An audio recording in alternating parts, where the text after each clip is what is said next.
What's up guys, and welcome back to Wall Street Millennial. On this channel, we've covered many corporate frauds, from the American energy giant Enron, which had billions of dollars of fake profits, to Sino-Forest, the Chinese lumber company that didn't have any trees. Frauds are clearly bad for any economy.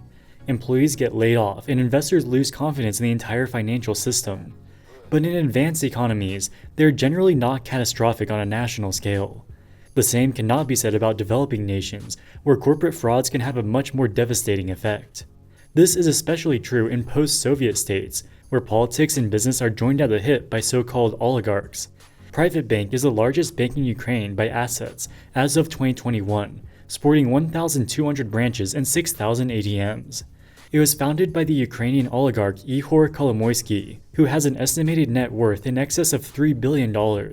In 2016, it was alleged that Kolomoisky and his associates embezzled $5.5 billion from the bank, putting it on the brink of insolvency.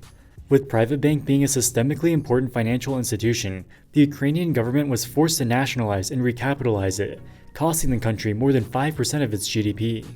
Shortly thereafter, Kolomoisky fled to Israel to avoid prosecution. But the story gets far more interesting. Kolomoisky hated then-President Petro Poroshenko, as Poroshenko tried to reduce the power of oligarchs such as himself. And in countries like Ukraine, oligarchs can often be more powerful than democratically elected officials.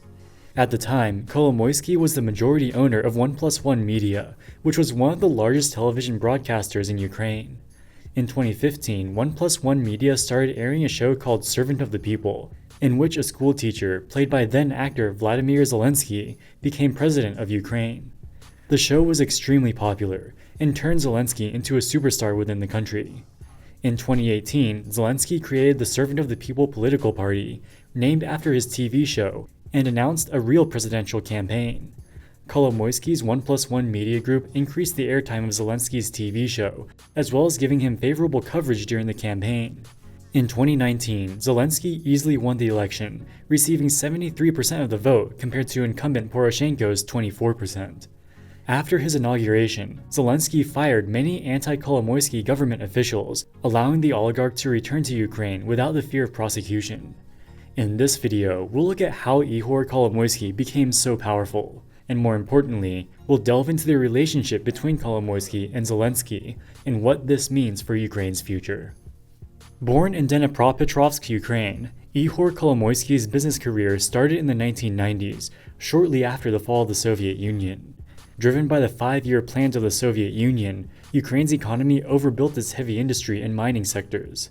But they had a lack of consumer goods like fashionable clothing and televisions. Kolomoisky created a trading business that would export metals and other goods that Ukraine had a surplus in, and use the funds to import Western consumer goods that were in high demand in the newly independent Ukraine. He and his business associates used the money they made from the trading business to create PrivatBank, one of the first privately owned banks in the country. PrivatBank was one of the first Ukrainian banks to start issuing credit and debit cards, as well as use automated teller machines. These modern amenities allowed them to attract huge numbers of depositors, and it quickly became the largest bank in the country by assets. By 2014, Ihor was already one of the richest and most powerful men in the country, but he was about to get a lot more powerful. In 2014, a popular uprising forced the pro-Russian government to step down. Putin used this as an opportunity to annex Crimea and fund pro-Russian separatists in Ukraine's eastern regions. This put the newly elected president Petro Poroshenko in a very difficult position. He had to contend with tens of thousands of Russian armed separatists who wanted to turn large parts of eastern Ukraine into independent republics. Due to budget constraints and corruption under the previous government, the Ukrainian military had decayed to the point of barely existing. They had roughly 6,000 combat-ready troops. For comparison, the New York City Police Department has 36,000 officers. Given the dilapidated state of the official military, Poroshenko had no choice but to turn to the dozens of irregular militia groups that had sprung up across the country. These groups did not take orders from the Ukrainian government. They instead took orders from the oligarchs who funded them, and one of the biggest militia bosses was none other than Ihor Kolomoisky. Kolomoisky was the primary financier of the Azov Battalion, a right-wing paramilitary organization which has been fighting against pro-Russian separatists since 2014. Amnesty International has accused the group of committing human rights violations, including arbitrary detention of civilians, enforced disappearances, and torture. In 2018, the US government banned arms sales to Azov, citing its links to neo-Nazi groups. Regardless of whatever flaws the oligarch-backed militias had, they were successful in stemming the advance of pro-Russian separatists. In 2015, the front lines had stabilized, and Poroshenko negotiated a ceasefire agreement with Putin, turning the war into a frozen conflict for the next 8 years. But now Poroshenko had another problem. The success of the fight against the separatists had made the oligarchs even more powerful and brazen. This represented an existential threat to Ukraine's already weak government. Shortly after the 2014 uprising, Kolomoisky leveraged his reputation as a defender of Ukraine to secure an appointment as governor of the Dnipropetrovsk region. While in office, he maintained control of his vast business empire, which included PrivatBank as well as a growing number of investments in natural resource and media companies. He also continued funding paramilitary organizations. He reportedly had a tank in his office which contained a live shark. He would feed the shark when people came to meet him as an intimidation tactic. One of Kolomoisky's investments was in the oil company Ukr-Transnafta. Ukr-Transnafta was majority owned by the Ukrainian government, but Kolomoisky was able to maintain control of the company through an arcane corporate governance framework, and he prevented the government from collecting any dividends. The Ukrainian government was in desperate need for cash, so in 2015, President Poroshenko passed a new law that would give them the authority to finally start collecting dividends from the company. In response, Kolomoisky sent his militiamen to barricade the company's headquarters in Kyiv.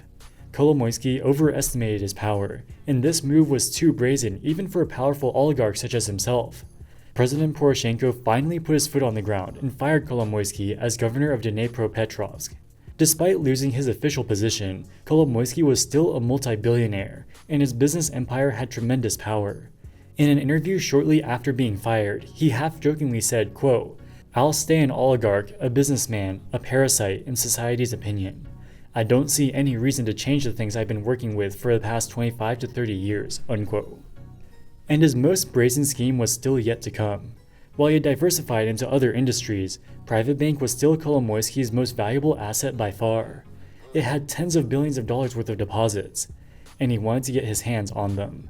Kolomoisky and his associates set up various shell companies, most of which were little more than P.O. boxes registered in the British Virgin Islands.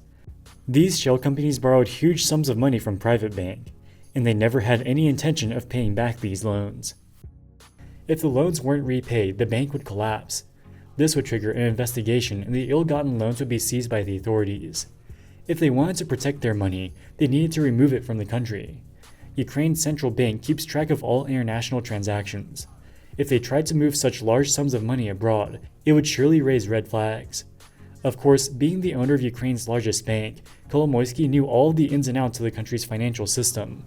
So he had PrivatBank set up a branch in Cyprus. Because of the technicalities of how the Ukrainian central bank tracks money flows, internal transfers from PrivatBank's Ukrainian reserves sent to the Cyprus branch were considered internal transfers and didn't raise any red flags. Kolomoisky and his associates then used the Cyprus branch to move $5.5 billion out of Ukraine undetected. They created fake contracts and documents to trick the Cyprus regulators and move the money out of the Cyprus branch into internationally registered shell companies controlled by Kolomoisky. By 2016, Ihor and his associates had stolen so much money from PrivatBank that it was on the brink of bankruptcy. Ukraine's central bank nationalized it and had to put in $5.5 billion of new capital to prevent a collapse. This represented a loss to the government greater than 5% of annual GDP. Kolomoisky categorically denied any wrongdoing, but preemptively fled to Israel in fear of criminal prosecution. For the next 3 years, he lived in this self-imposed exile, knowing it would not be safe to return to Ukraine so long as Poroshenko was president. While PrivatBank was nationalized, Kolomoisky still owned many other Ukrainian assets, including the television broadcaster 1+1 Media, which he continued to control remotely from Israel. 1+1 Media produced a TV show called Servant of the People, a comedy about a schoolteacher who became president against all odds. The star of the show was an actor and comedian named Volodymyr Zelensky. In 2018, Zelensky decided to run for president for real and founded a political party named after his Servant of the People TV show. In his campaign, he gave very few interviews and did not publish detailed policy positions. He mostly campaigned on vague promises to fight corruption. But non-stop favorable coverage from Kolomoisky's television networks was enough for the comedian-turned-politician to surge in the polls. In 2019, Zelensky won the election and was sworn in as president. One of the first things he did was fire the prosecutor general and central bank governor, both of whom were involved in the investigations against Kolomoisky. Now that the Poroshenko administration had been dismantled, Kolomoisky finally felt safe enough to return to Ukraine.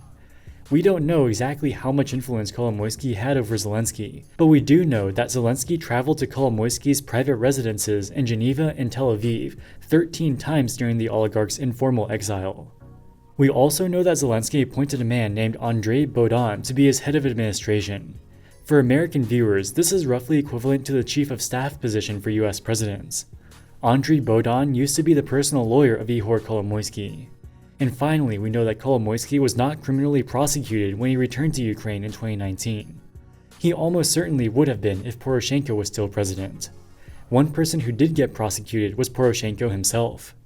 The Zelensky administration accused him of high treason for allegedly supporting Russian separatists. He is currently being monitored in the capital city of Kyiv and is not allowed to leave without permission. This allegation came as quite a surprise, as Poroshenko was commander-in-chief of Ukraine's armed forces for 5 years, where he led the fight against pro-Russian separatists. He was able to hold them off despite having tiny resources compared to Putin's war machine. And before Zelensky took office, there were no allegations against him in this regard. As outside observers, we have no idea whether or not these allegations have any merit. But the fact that Poroshenko has been a longtime enemy of Kolomoisky raised serious questions. It's never a good look when a new president tries to prosecute his predecessor. After the full-scale Russian invasion started in 2022, the situation changed yet again. To have any chance against a far larger invader, Ukraine needed support from the United States and other NATO countries. If the Western powers are going to continue giving tens of billions of dollars of security and economic assistance to Ukraine, they need assurances that none of it will be expropriated to corrupt oligarchs. The US government knows about Kolomoisky's shady past. In January of 2022, the US Department of Justice issued a civil forfeiture complaint against Kolomoisky. He allegedly used his ill-gotten gains to buy up hundreds of millions of dollars worth of abandoned factories across the American Midwest in an attempt to hide his assets. Zelensky knew that he had to distance himself from the oligarch if he wanted to maintain his reputation and continue receiving the security assistance that his country desperately needs. There are unconfirmed reports that Zelensky revoked Kolomoisky's Ukrainian citizenship, which potentially opens him up to extradition to the US. Whether these reports are true or not, he is no longer living in Ukraine. As long as Ukraine is reliant on Western aid, it is unlikely that he will ever be able to return to his home country. Zelensky has been portrayed as a hero, and the UK even awarded him the Churchill Award, comparing his struggle against Putin's war machine to Churchill's struggle against Nazi Germany in World War II. Eventually, the war against Russia will end. After this, Zelensky will have to fight another war against the oligarchs who have held back the country's economic development over the past 30 years. Of the 45 countries in Europe, Ukraine is the poorest on a per capita basis. This is despite them having some of the most fertile land and most natural resources of any European nation. When you have an environment where one oligarch can allegedly steal 5% of GDP, it's impossible for a country to develop to its full potential. Hopefully Zelensky can show the same patriotism in fighting against the oligarch class as he has shown in fighting against the Russian invaders, but only time will tell. Alright guys, that wraps it up for this video. What do you think about the future of Ukraine? Let us know in the comments section below. As always, thank you so much for watching and we'll see you in the next one. Wall Street Millennial, signing out.